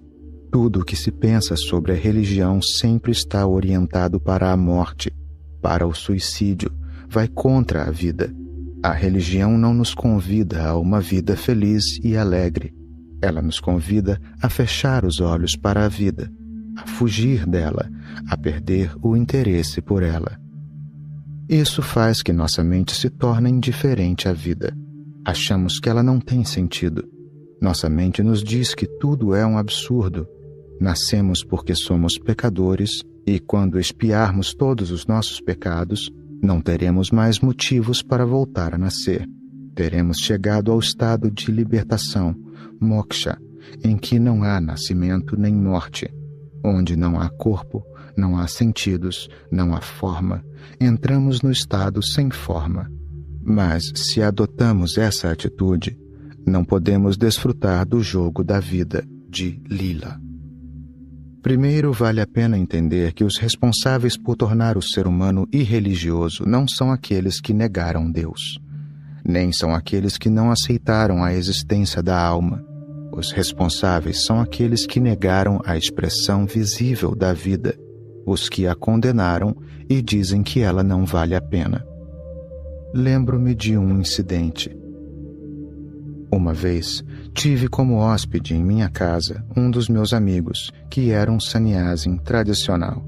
Ao redor da minha casa, havia um enorme jardim com muitas flores. Assim que entrou, ele olhou para as flores como se fossem um inimigo e me perguntou: "Você gosta de flores? Você também sente apego pelas flores?" Fiquei calado porque, se uma pessoa não sabe apreciar as flores, é difícil que possa entender palavras que elogiem as flores. Naquela noite, visitou-me também outro amigo e, quando nos sentamos para ouvir música, o sannyasin perguntou: "Você também tem apego pela música? Gosta de música?" Mais uma vez eu sorri e permaneci em silêncio, porque se uma pessoa nem aprecia a música, não se pode esperar que aprecie palavras que elogiem a música. Mais tarde, naquela noite, nos sentamos para jantar. Ele comia como se estivesse cumprindo uma tarefa desagradável, como se a comida estivesse lhe sendo empurrada goela abaixo, como se fosse um mal necessário, como se estivesse correndo perigo ao comer. Eu perguntei: "O que está acontecendo? Por que está comendo assim?" Ele disse: Sou contra o sabor. Fiz votos contra o sabor. Como a comida como se comesse barro. Não noto o paladar. Eu disse, disso já tinha me dado conta. Já tinha adivinhado pela cara que você fazia ao olhar as flores ou ouvir a música. Se analisarmos, vamos nos dar conta de que as flores são alimento para os olhos e a música e as canções são alimento para os ouvidos. Tudo é alimento. A vida à nossa volta nos nutre como se fosse um alimento. Nossos olhos se alegram ao ver a luz, se alimentam dela. Nossos ouvidos se encantam com a vina. Esse é um alimento para eles. Durante 24 horas por dia, nossos sentidos se nutrem. A existência chega até nós por muitas portas. Se todas essas portas para a existência estiverem cercadas de felicidade, de perfume e de gratidão, então qualquer pessoa é capaz de se conectar com a vida. Mas alguém que enfrenta essas portas com ódio na mente, com antagonismo, com oposição, com os ouvidos tapados para não ouvir a música, com hostilidade ao sabor, com os olhos fechados, não poderá ter um relacionamento com a vida. Havia pessoas que arrancavam os próprios olhos. Como eram donas dos olhos, elas os arrancaram. Por causa da influência dessas pessoas, toda a humanidade está cega. Elas não tinham nenhum direito de deixar toda a humanidade cega. Há pessoas que cegaram os próprios olhos para não se sentirem atraídas pela beleza. Elas fecharam todas as portas pelas quais a vida poderia entrar. Quando uma pessoa fecha todas as portas, ela só reforça o próprio ego. Ela perde o sentimento de assombro. Essa pessoa, pouco a pouco, vai se preenchendo da ideia de que eu sou alguém, mas ela nunca consegue entender a vida. Só é possível entender a vida quando todo o seu ser se torna uma abertura, uma porta.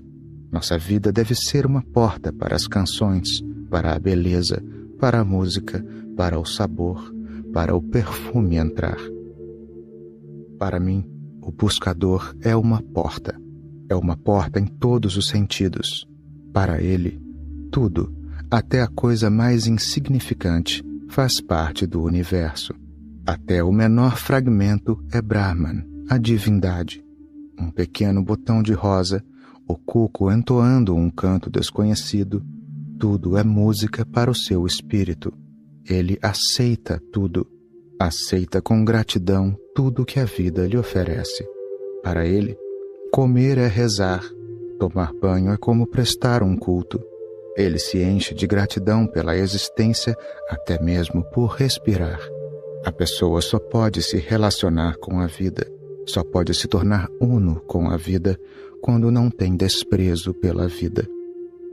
Ontem eu disse para você abandonar o conhecimento. Hoje eu quero lhe pedir para renunciar ao sentimento de desprezo pela vida. Infelizmente, o desprezo por tudo que a vida nos dá está muito arraigado em nossa consciência. Isso deixou uma impressão profunda em nossa mente. Você poderia ficar muito incomodado se visse um Buda rindo. Ficaria muito incomodado se visse Mahavira ouvindo um concerto divino. Os cristãos dizem que Jesus nunca ria. Nós nos acostumamos a ver os santos como pessoas amargas. Há pessoas que têm uma visão muito deprimente da vida, que fazem o possível para viver como se estivessem mortas. Essas pessoas, ou melhor dizendo, as sombras dessas pessoas, nublaram e obscureceram a mente humana. Não conseguimos nem imaginar um santo dando uma gargalhada. Alguém de mau caráter pode rir, mas alguém de bom caráter não pode. Uma pessoa boa não se relaciona com o riso. A vida não é associada à felicidade. Só podem ser religiosas as pessoas que estão doentes, que têm alguma enfermidade, que estão deprimidas. Só podem ser religiosas as pessoas que se isolam e têm um sentimento de inimizade com a vida. Como uma pessoa religiosa pode se conectar às cores e aos perfumes? Mas não é assim. Eu garanto que a pessoa realmente religiosa é de um tipo totalmente diferente.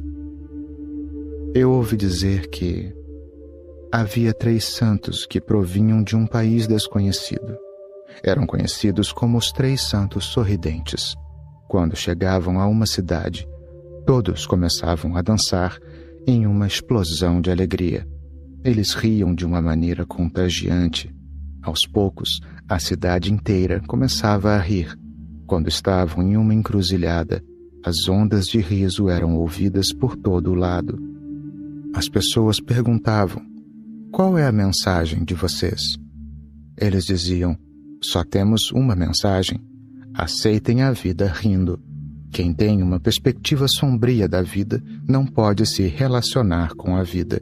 Se está chorando e reclamando, nunca poderá entrar no templo da divindade.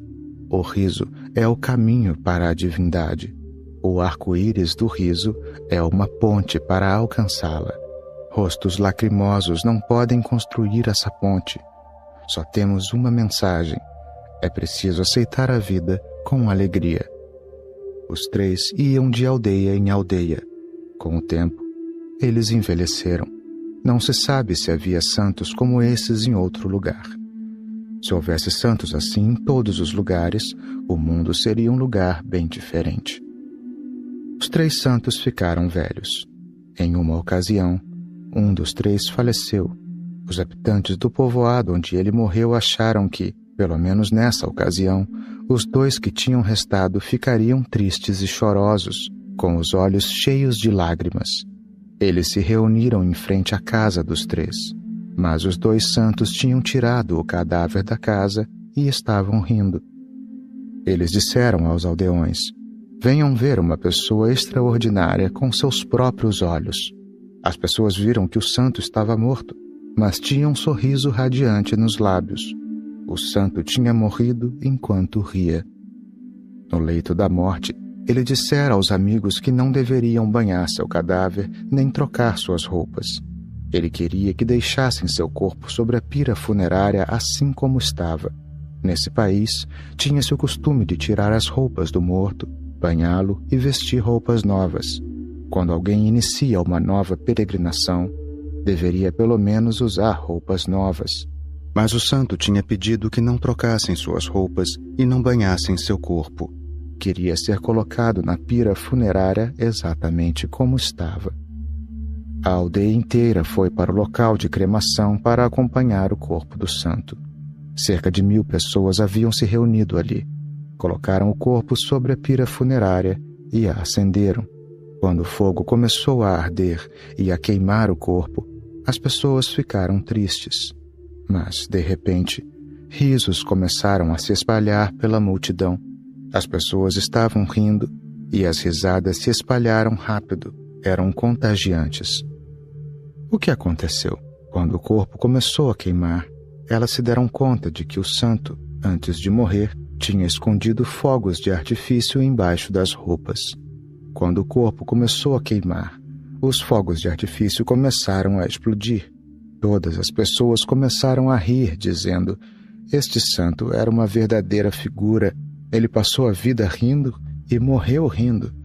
Ele tinha conseguido, inclusive, que a multidão se despedisse com uma gargalhada. Os moradores aprenderam que uma pessoa pode viver rindo e morrer rindo, e pode até conseguir fazer as pessoas rirem depois de morto. Essa pessoa, para mim, é religiosa. Vamos dizer adeus às pessoas tristes e deprimentes. A religião está em apuros por causa delas. A vida humana ficou sombria e triste por culpa das pessoas deprimidas e infelizes. Essa é a maior desgraça que impede a humanidade de avançar. Temos problemas sérios por causa de todas as pessoas queixosas, doentes e tristes. Se alguém não tem felicidade nesta vida, ela é como a raposa da história A Raposa e as Uvas. Na parreira havia caixas de uvas maduras e a raposa estava tentando pegá-las. Mas como as parreiras eram altas, ela não conseguia alcançar as uvas.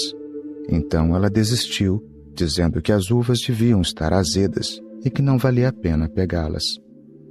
As pessoas que não sentem alegria ao ver as flores, ao ouvir as canções da vida, sempre dizem: a vida é ingrata, ela não tem sentido. Elas escondem seus fracassos depreciando a vida. Se você não consegue colher as uvas da vida, não espere colher as uvas do reino interior da divindade. Os prazeres da vida simplesmente nos mostram onde encontrar a divindade. Aqueles que não têm prazer em viver não encontrarão o caminho para a divindade. Se você mergulhar fundo na vida, saberá aonde conduz o caminho e como alcançar a divindade. Mas as pessoas que desistiram da vida não encontrarão o caminho para a divindade. Se existe alguma divindade, ela está dentro da vida e não fora. A divindade não é contra a vida. As pessoas que estão preocupadas e com problemas culpam a vida em vez de culpar a si mesmas. A pessoa derrotada sempre tenta procurar uma desculpa para que não precise se culpar. Lembre-se de que, até agora, apenas pessoas derrotadas, perdedoras, se interessavam pela religião. A religião está cheia de derrotados. Vá aos templos e mesquitas e você verá esses perdedores, esses fracassados. A pessoa só começa a ir ao templo quando se aproxima da morte, quando perde o controle da vida, quando envelhece, quando sente que a vida pode acabar a qualquer momento. Aí ela acha que chegou a hora de ir ao templo. O tempo de viver acabou e agora chegou a hora de ir ao templo. Se existe um templo, ele está no centro da vida. Um grupo de pessoas deprimidas, desesperadas e derrotadas invadiram a religião. E neste segundo dia do nosso encontro, eu quero recomendar que você se liberte de todas essas pessoas doentes, preocupadas e loucas. Se não conseguir as uvas da vida, pelo menos não diga que elas estão azedas. Diga que você não conseguiu chegar tão alto. Você pode saltar mais alto. O buscador tenta saltar. Os escapistas dão meia volta e dizem que as uvas estavam azedas. Você só tem que saltar um pouco mais. Se não alcança a vida com as mãos, estenda-as. Se não pode ver, abra um pouco mais os olhos. Se os seus ouvidos não ouvem, treine-os para ouvir. Se não consegue encontrar a divindade na comida, não deixe por isso de sentir o sabor dos alimentos. Essa é só outra maneira de dizer que as uvas estão azedas. Treine seu paladar para sentir mais os sabores. Porque quem sabe você encontre a divindade na comida também. Ou quem sabe encontre a divindade nos sons. Ou quem sabe encontre a divindade na forma também. A beleza lhe traz uma mensagem da existência. Tudo é uma mensagem. A beleza do corpo esconde uma mensagem da existência. Mas para vê-la, é preciso de olhos que possam ver. Não os deixe cegos. Ao contrário, treine-os. Eduque os seus órgãos dos sentidos. Não se oponha aos seus sentidos, não os reprima. Todos os órgãos dos sentidos podem ser uma passagem para a divindade. Se você está comendo, saboreie tudo o máximo que puder. Não coma sem degustar a comida. Coma como se a comida fosse a única coisa que importa. Coma com todo o seu espírito, com toda a sua consciência, com toda a sua energia e todo o seu corpo absorto na comida. Não deixe que o sabor dos alimentos lhe escape. Quando estiver saboreando a comida, fique absorto, centrado em comunhão com ela. Assim você vai entender que a comida pode se transformar na divindade. Você vai entender que o sabor esconde a mensagem da existência. Não é de admirar que você sinta gratidão pela existência depois de comer. Então você vai valorizar a beleza estando centrado em total unidade e não ficará surpreso ao perceber que é capaz de ver a ausência de forma que há por trás da beleza. A forma é apenas uma cobertura externa que esconde atrás dela o que não tem forma. Quando você encontra uma flor especialmente bela, onde exatamente está a beleza dela? Está na beleza das pétalas ou de suas partes, nas substâncias que compõem a flor? Não, não está nem nas pétalas, nem nos seus elementos. O que a faz bonita é o vislumbre do que não tem forma e que você recebe da totalidade. Escondida atrás dessa totalidade está a existência que começa a revelar sua mensagem. Quando você ouve a Vina, o que mais aprecia? A melodia ou a magia das mãos que estão tocando? Não, você recebe a mensagem da existência por meio do som, da ausência de som que se esconde por trás da melodia, da beleza que se oculta entre as notas. A ausência de som que se esconde por trás da música começa a se manifestar através da música. Isso é Lila, o jogo da vida. Na vida, tudo o que vemos é sempre através do contraste, por meio dos opostos. Na escola, usamos um quadro negro para ensinar as crianças e escrevemos com giz branco no quadro negro.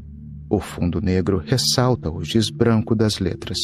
Também existem quadros brancos, mas será difícil ver alguma coisa se usarem giz branco. Se escrevermos em um quadro branco com giz branco, não se verá nada. A vida sempre se manifesta por meio dos contrastes. Se a alma quer se mostrar, ela faz isso por meio do corpo. Como o quadro negro, o corpo é o pano de fundo para que a alma se mostre. Se a beleza tem que se revelar, ela faz isso através da forma, em contraste com o que não tem forma. Somente assim pode ser vista. E se o vazio, a vacuidade tem que se revelar, pode fazer isso através da música. Parece uma contradição, porque a música é som e o vazio é silêncio. Quando a ausência de som quer se revelar, ela precisa de um meio, e a tela de fundo é o som. Se a existência quer se manifestar, o mundo material é necessário. A vida sempre precisa de uma tela de fundo para se expressar. Se não houver, ela não pode se revelar. Todas as expressões da vida são por meio de contraste. Se removermos o quadro negro, as palavras que escrevemos ali também desaparecem. Se somos antagônicos ao corpo, a alma continuará a se esquivar de nós. Se encararmos o mundo com antagonismo, estaremos atrasando nossa jornada em direção à divindade. Não nos damos conta dessa aritmética tão simples. É tão fácil quanto saber que 2 mais 2 são 4, mas não conseguimos ver. Por que não conseguimos? Há razões para isso. Só aceitamos aquilo que corresponde ao estado em que nos encontramos na vida. Somos todos uns fracassados, por isso ouvimos as mensagens de pessoas fracassadas. Nossa vida é um fracasso. É por isso que quando pessoas frustradas dizem "a vida não tem sentido", nós aceitamos. Só entendemos as coisas que são parte da nossa estrutura habitual. O resto não conseguimos entender. Eu ouvi dizer: havia um pescador que tinha passado a vida inteira pescando.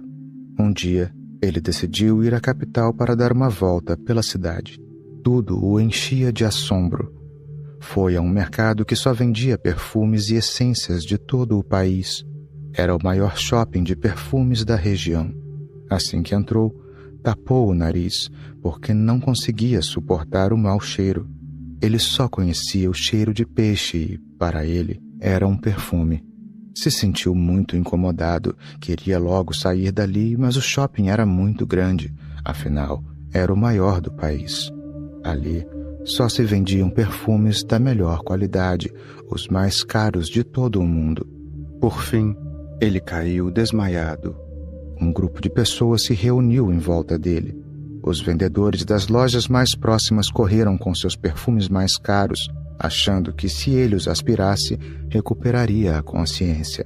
Não sabiam que o homem havia caído inconsciente justamente por causa dos perfumes. Queriam obrigá-lo a aspirar os perfumes, mas o pobre rapaz começou a sufocar. Não conseguia nem falar e cada vez estava menos consciente. Outro homem saiu da multidão. Ele também era pescador. Ele disse: "Amigos, vocês todos estão piorando a situação. Podem até matar esse sujeito. Por favor, afastem-se e levem esses perfumes. Ele caiu inconsciente justamente por causa deles." O homem trazia um isopor com peixes para vender no mercado. Ele salpicou um pouco da água que tinha no isopor e colocou perto do nariz do homem inconsciente. O pescador inspirou fundo, abriu os olhos e disse: "Isto sim é que é perfume." É natural que estejamos acostumados às coisas que conhecemos. Tudo o que é do nosso agrado se torna um perfume para nós. Não nos ensinaram a arte de viver, por isso somos uns fracassados na vida. Portanto, alguém frustrado se levanta e diz que nada tem sentido, que tudo é absurdo, que nada vale a pena. Nós levantamos as mãos, mostrando que estamos de acordo. Parece que o que ele diz está certo, é razoável. Não aprendemos a arte de viver. Viver é uma arte. No momento em que nascemos, não temos ainda a habilidade de viver a vida. Viver é um processo de aprendizado muito longo, uma arte muito refinada. Deixe-me dizer qual é o segundo princípio da arte de viver. Aceite com alegria e gratidão tudo o que está à sua disposição, tudo o que lhe oferecem aos seus sentidos. Então, você se dará conta de que está travando um relacionamento com a vida. Os sentimentos podem nos conectar ou nos desconectar. Os sentimentos de amizade nos conectam e os sentimentos de antagonismo nos desconectam. Deveríamos ser gratos à vida. Eu me considero inimigo de todas as tradições que ensinam o antagonismo à vida. Elas são os inimigos da existência. Ontem mesmo um amigo veio me ver e disse: "Estou agora com 60 anos de idade, mas ainda hoje, se vejo mulheres bonitas, me sinto muito irritado e perturbado. Tentei minha vida inteira me afastar das mulheres, mas mesmo nessa idade, as mulheres continuam me perseguindo." Eu disse: "E continuarão fazendo isso. As mulheres vão persegui-lo até o túmulo, mas na realidade, é você quem as persegue.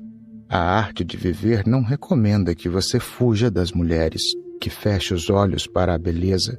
Você deveria aprofundar mais a sua pergunta e descobrir de onde vem a beleza que vê. O que é a beleza? Você vê beleza nas mulheres. Se você pode ver beleza em uma flor, por que não pode ver em uma mulher, em um homem, nos olhos, no corpo? Na verdade, uma flor também é um corpo. A lua também é um corpo, uma estrela também é um corpo. Então, o que há de mal no corpo de um ser humano? Se você não for contra a beleza, se não condená-la, então poderá ir mais fundo nela.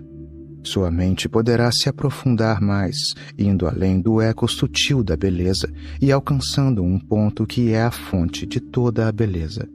Pode chegar ao ponto da ausência de forma, de onde vem toda a alegria e felicidade. Assim é possível que uma mulher se torne um templo e você poderá ver a divindade dentro desse templo. Assim é possível que o homem se torne divino e você possa ver a divindade dentro dele. Por isso nunca vou dizer para você fugir da beleza, da forma, da música, do perfume, do sabor. Não fuja de coisa alguma. Vá mais fundo em tudo até encontrar a origem da sua atração. Ali, sem dúvida nenhuma, você encontrará a divindade. Lembre-se de ir sempre até o que o atrai. É ali que está o coração da divindade. Do contrário, não o atrairia.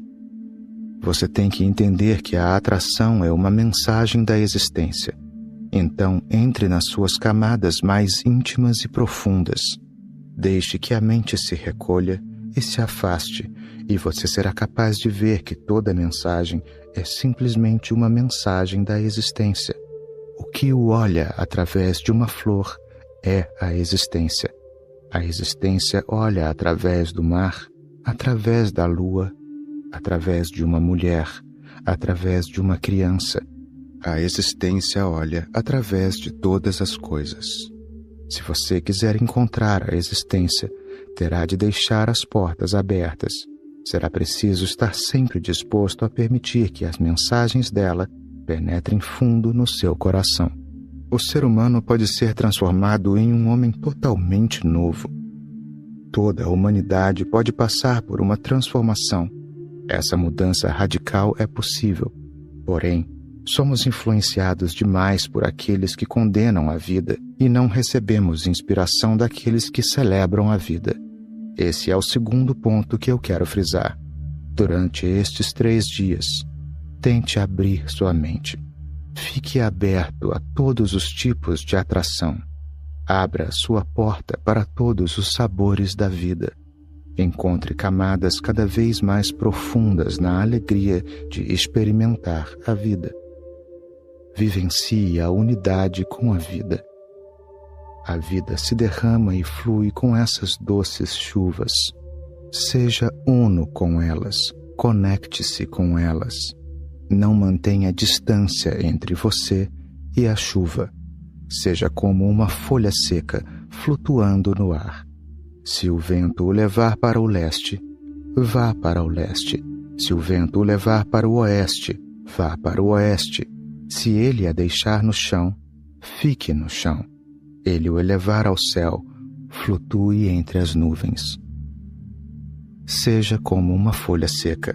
Deixe que todas as bênçãos da vida, todas as alegrias da vida, todas as experiências da vida transpassem você.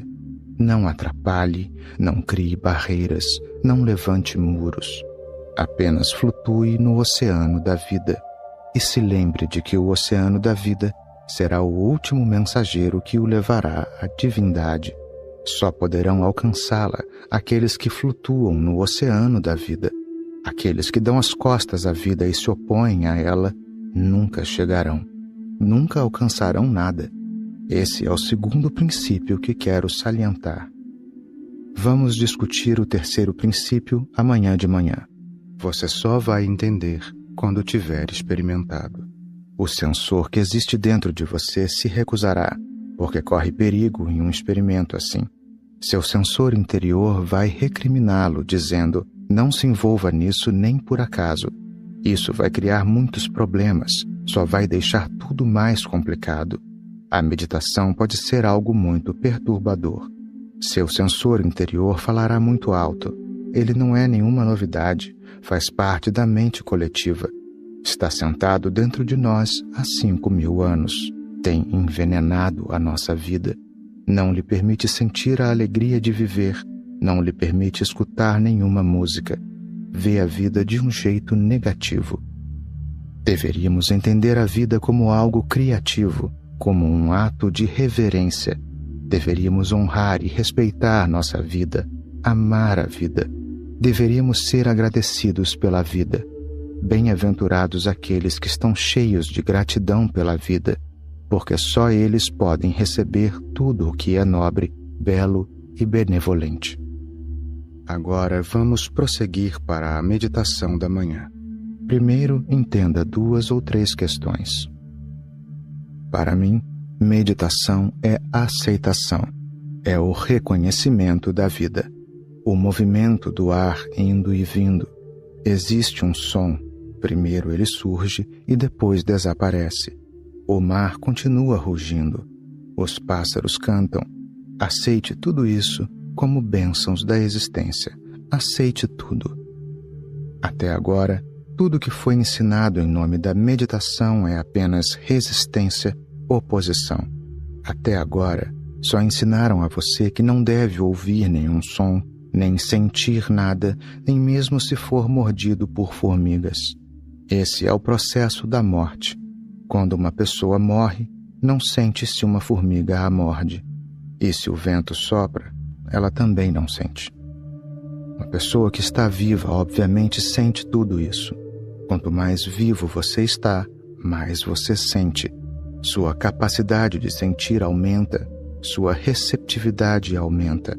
À medida que vai ficando em silêncio, você se sente mais vivo. Um leve som provoca imediatamente uma reação em você. Você será capaz de ouvir ruídos mínimos. Poderá ouvir o tilintar de um alfinete caindo. A sensibilidade é uma característica da vida, não é uma característica da morte. Mas, em nome da meditação, até agora lhe ensinaram a estar morto, a ser como um cadáver. Não, Eu quero ver você mais vivo, tão vivo que seja capaz de sentir até uma pequena folha balançando na árvore. Até agora, a meditação foi resistência, opressão, oposição. Você precisava se reprimir, se retrair, não podia ouvir nada, conhecer nada, tinha que se fechar para tudo. Eu lhe digo que meditar é se abrir portas, não fechá-las. Por favor, abra suas portas e fique consciente de tudo que entrar. Você só precisa ser uma testemunha, apenas ficar consciente. Quanto mais em silêncio você ficar, quanto mais presente, mais notará que as portas da vida se abrem de par em par. As coisas encontram seu lugar, tudo se conecta.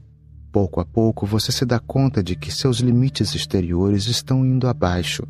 Todos os seus limites desaparecem e você se torna uno com o ilimitado, com o infinito. Encontrar o infinito é Samadhi, o estado de não mente. A meditação é o esforço que leva ao infinito. Mas você só pode avançar rumo ao infinito se abandonar toda resistência. Quando resiste e se opõe, você cria barreiras em si mesmo. A resistência cria barreiras. Não resista. Aceite tudo. Deixe sua mente ficar cheia de aceitação, a aceitação total. Aceite tudo e sente-se em silêncio, olhando, observando, sabendo que eu sou apenas uma testemunha. Agora vamos nos sentar aqui. Todo mundo se afasta um do outro para aproveitar esta breve oportunidade que temos. Nem todo mundo tem. Agora que você chegou aqui e vai ficar por 3 dias, aproveite-a ao máximo. Afastem-se uns dos outros. Ninguém deve tocar ninguém. Façam isso em silêncio, sem falar. Sente-se onde quiser, em silêncio, com conforto. Sente-se em qualquer lugar, silenciosamente, e fique em uma posição cômoda, como for mais conveniente. Se quiser se recostar em uma árvore, tudo bem. Como quiser, como achar melhor, relaxe o corpo em silêncio e se sente. Feche os olhos suavemente. Solte as pálpebras. Elas se fecharão sozinhas. Seus olhos estão fechados. Você está sentado em silêncio. Deixe de lado toda a resistência à vida. Abra as portas da mente. O vento as atravessarão. Um pássaro vai cantar. O eco da sua voz vai se apagar.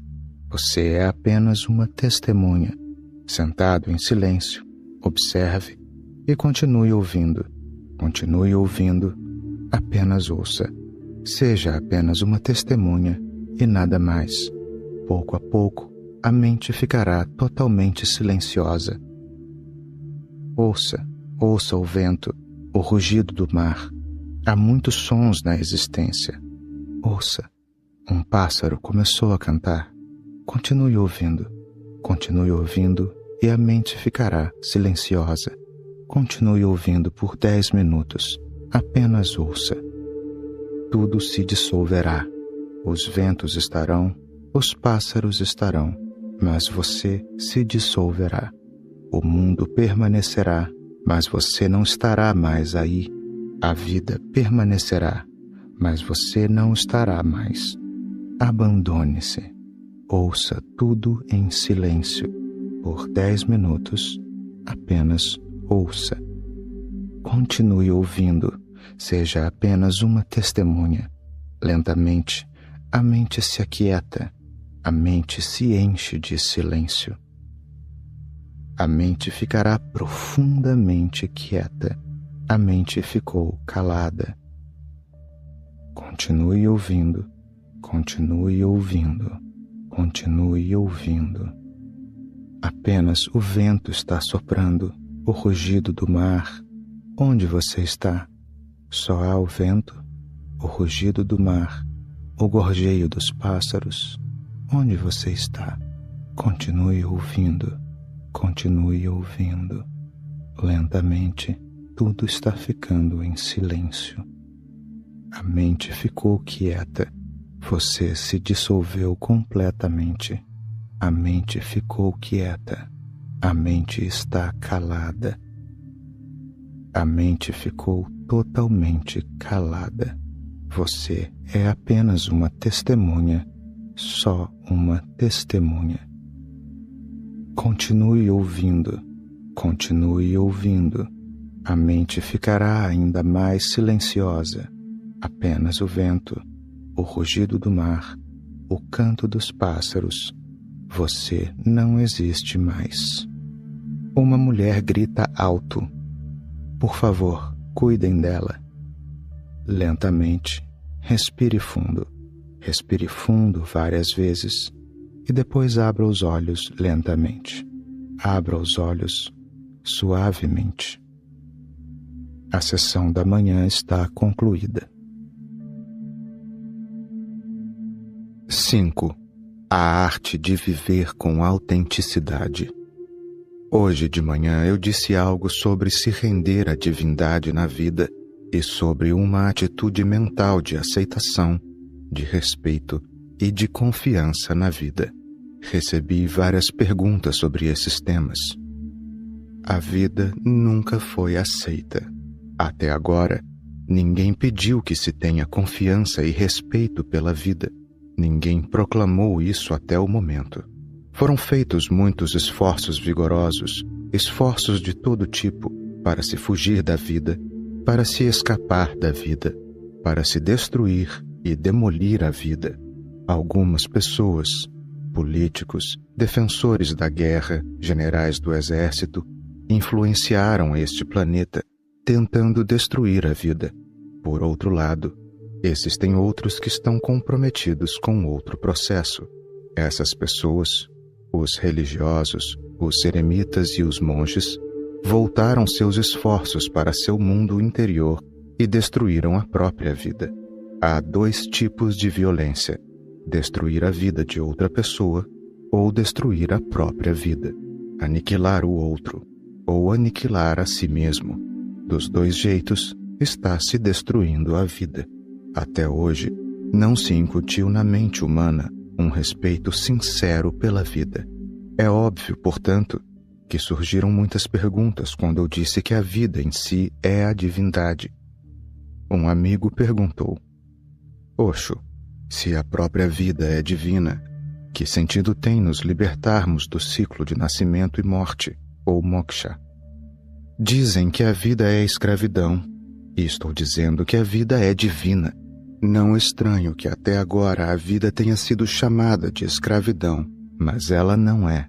Para pessoas que não conhecem a arte de viver, a vida é, sem dúvida, escravidão. Um grupo de pessoas estava visitando um país desconhecido. Como estavam com fome, pararam em uma frutaria, mas como não conheciam o país, também não conheciam as frutas que existiam lá. Ali se vendiam cocos, e essas pessoas vinham de um país em que não havia cocos. Elas perguntaram: o que é isto? O vendedor explicou: é uma fruta muito doce e saborosa, além de ser refrescante. Elas compraram os cocos. O homem também mencionou que até as classes altas, inclusive o rei, vinham até sua frutaria e compravam os cocos. Os turistas se foram com seus cocos. Ao chegar em um local, fora da cidade, tiraram as frutas da bolsa e começaram a comê-los. Mas era a primeira vez que viam um coco. Os frutos que elas conheciam não tinham uma casca tão dura. Começaram a comer o coco com a casca e ficaram frustradas e com a boca toda machucada. Não sentiram nenhum sabor na fruta. Era difícil, quase impossível mastigá-la. Então, um a um, acabaram jogando fora os cocos e disseram: que excêntricos são essas classes altas e esse rei para comerem frutas como essas. Não são suculentas nem saborosas. São muito estranhas. Essa gente não deve ser muito inteligente. Depois de jogar fora os cocos, retornaram à sua terra natal e começaram a espalhar a notícia de que tinham visitado o país dos tolos, onde as pessoas comem frutas que mais parecem pedras. O problema é que elas não sabiam comer cocos.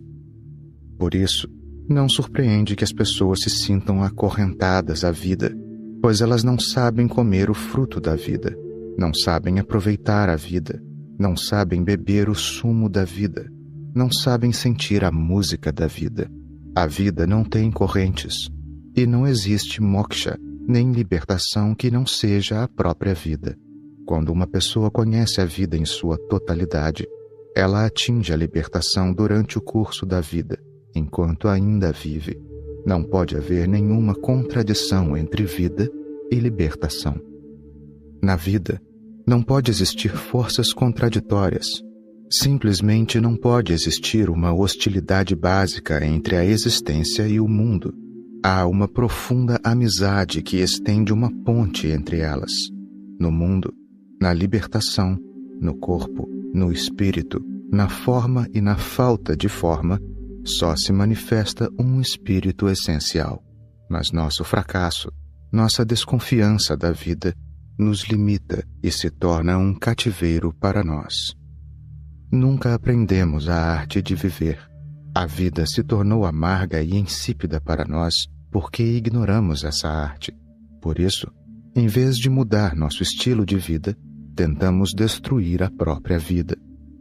Temos agido como aquele tolo que... Você já deve ter ouvido falar desse tolo. Se não ouviu, deixe-me contar a história. Talvez você consiga reconhecer o tolo a que estou me referindo. Havia um sujeito que se considerava muito bonito. Ele achava que ninguém no mundo era mais bonito do que ele. Essa é uma característica do desequilíbrio mental. Obviamente, ele tinha medo de ficar na frente do espelho. Quando em uma ocasião alguém colocou um espelho na frente dele, ele imediatamente pediu que quebrassem o espelho no mesmo instante. As pessoas perguntaram, por quê? Ele disse, sou muito bonito, mas o espelho está me pregando uma peça para que eu me veja feio. O espelho quer que eu me veja feio. Não posso tolerar qualquer tipo de espelho. Vou quebrar todos eles. Eu sou bonito, mas o espelho me mostra feio. Ele se recusava a se olhar em um espelho. E quando alguém trazia um espelho, ele o quebrava na mesma hora. O ser humano está agindo como esse homem tolo. Ele não consegue aceitar que o espelho reflete a realidade.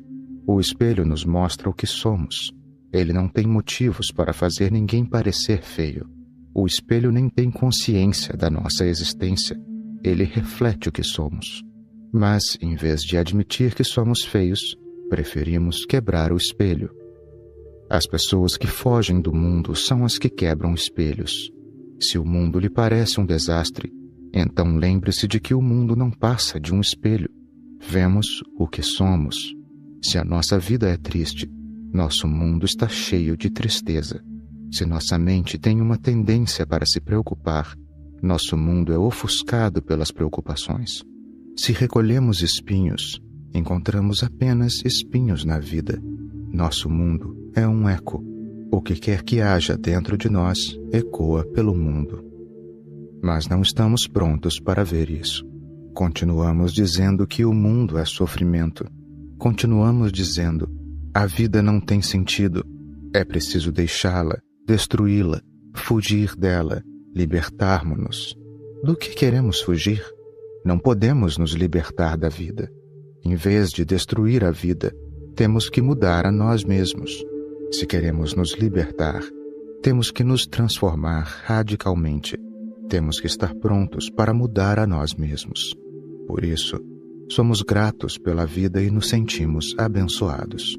Estamos cheios de gratidão pela existência. A vida é tão bonita. A vida é tão maravilhosa. A vida é tão abundante. A vida é cheia de poesia. É tão cheia de canções, tão cheia de música. Mas precisamos desenvolver a capacidade de ver tudo isso. Precisamos ter olhos para ver, ouvidos para ouvir, mãos para tocar tudo isso. Alguns amigos perguntaram, Osho, pela manhã você disse algo sobre a arte de viver. Pode nos dizer quais são as características mais importantes da arte de viver? Quando digo a arte de viver, quero dizer que deveríamos desenvolver nossa sensibilidade, nossa capacidade nossa receptividade para que tudo o que for verdadeiro, bom e bonito na vida chegue ao nosso coração. Deveríamos ser capazes de vivenciar tudo isso, mas a maneira como lidamos com a vida não permite que toda a beleza dela chegue ao nosso coração e nosso coração a reflita. Em vez disso, os espelhos ficam cobertos de pó, nos impedindo de ver qualquer reflexo. A maneira como organizamos nossa vida não deixa que nossa sociedade ou nossa cultura conduza a humanidade na direção certa. Estamos no caminho errado desde a infância. Esse caminho errado cria obstáculos pelo resto da nossa vida e nos impede de saber o que a vida realmente é. Precisamos entender algumas questões referentes a isso, que também responderão a algumas das perguntas que foram feitas. Em primeiro lugar, para experimentar a vida, precisamos de uma mente sincera e autêntica. Nossa mente não é sincera. Ela está ocupada com formalidades. Nós nunca a amamos de verdade, nem odiamos de verdade, nem perdemos a paciência de verdade, nem perdoamos de verdade. Todos os movimentos da mente, todas as explicações que ela nos dá são formais, falsas e enganosas. Como podemos entender a verdade sobre a vida se temos uma mente falsa? Com uma mente sincera, podemos entrar em contato com a verdade da vida. Nossa mente e nosso coração são muito, muito formais. Precisamos entender e examinar essa questão. Quando sai de casa pela manhã, você por acaso encontra alguém na rua e cumprimenta essa pessoa. Externamente você diz, muito prazer em vê-lo, mas interiormente sua mente pensa, por que eu tinha que ver a cara horrorosa desse sujeito logo pela manhã? Essa é a sua mente não autêntica, o ponto de partida da sua mente desonesta. Vivemos com essa mente desonesta e dividida durante 24 horas por dia. Como podemos nos conectar com a vida? E culpamos a vida. Essa mente dividida é a causa de toda a escravidão humana. Vivemos com essa mente dualista que diz uma coisa mas pensa outra. Se ela fosse dividida em duas partes, não seria tão grave, mas nós temos milhares de divisões. Dentro de nós, 1000 coisas estão acontecendo ao mesmo tempo. Nossa personalidade não é autêntica, não é honesta. Toda a nossa personalidade é falsa, como se estivesse encenando um papel. A quem estamos tentando enganar? Para quem estamos encenando? Não estamos enganando ninguém. Por causa dessa tendência para o engano, continuamos longe de nos conhecermos. Continuamos longe de nos conectarmos com a vida. Estamos apenas nos enganando em todos os aspectos. O engano mais profundo acontece no nível da mente. Nesse nível, não há nada que seja autêntico. Você realmente já amou alguém? As pessoas cultas dizem que apenas os ignorantes podem amar. As pessoas inteligentes falam sobre o amor, dramatizam o amor, mas nunca amam ninguém. As pessoas práticas nunca amam. Elas só falam de amor. Todos os nossos sentimentos se reduzem a palavras. Nenhuma experiência da vida jamais nos toca com tamanha intensidade, a ponto de acharmos que poderíamos viver ou morrer por ela. Nenhum dos nossos sentimentos é autêntico.